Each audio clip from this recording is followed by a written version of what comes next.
Hi, this is James Moët. It's James, the Wine Guy. Brief video on this very familiar silhouette, this very familiar bottle. This is Cuvée Dom Pérignon by Moët and Chandon. My bottle that I have here is a 1992 vintage, and it's extremely, very familiar, almost like a shield label here.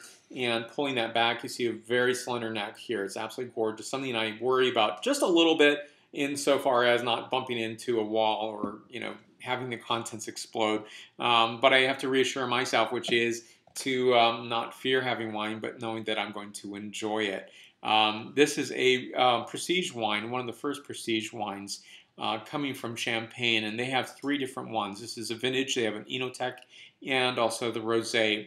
Now, there are approximately 38 different vintages. So the remarkable thing is that Champagne produces some amazing wines, and a lot of it's multi-vintage or non-vintage classification.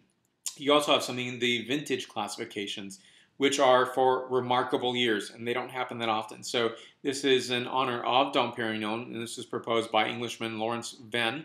And I think that's a really great homage to Dom Pérignon. Ironically, he would never have tasted his own wines, but that's just because that's who he was. He just didn't.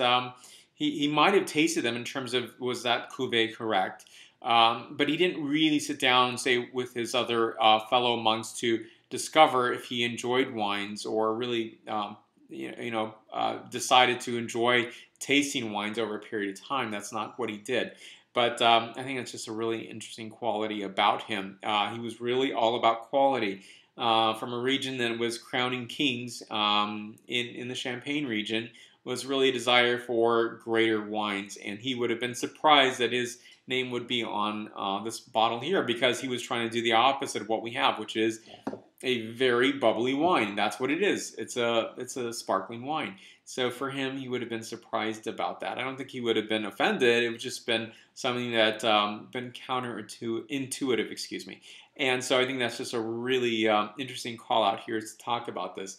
Not sure when I'm going to open this up. I've promised myself to open this up for maybe an event, or maybe it's just something I'm going to enjoy on my own with a small group of friends, not on my own 100%.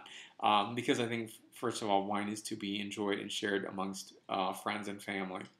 So generally, when you have these wines over time, they are going to change in terms of maybe the weighing out of Chardonnay versus Pinot Noir, and in some instances, you're going to have to think that over time there's some consistency, but also there is some reaching out of the winemaker to make his or her mark on the wine. And Dom Pérignon, Cuvée Dom Pérignon, Moët and Chandon, is no different. And I think that's the amazing thing about these wines, is they're really stellar. They're beautiful. And there's a whole category of prestige champagne wines that are fantastically gorgeous.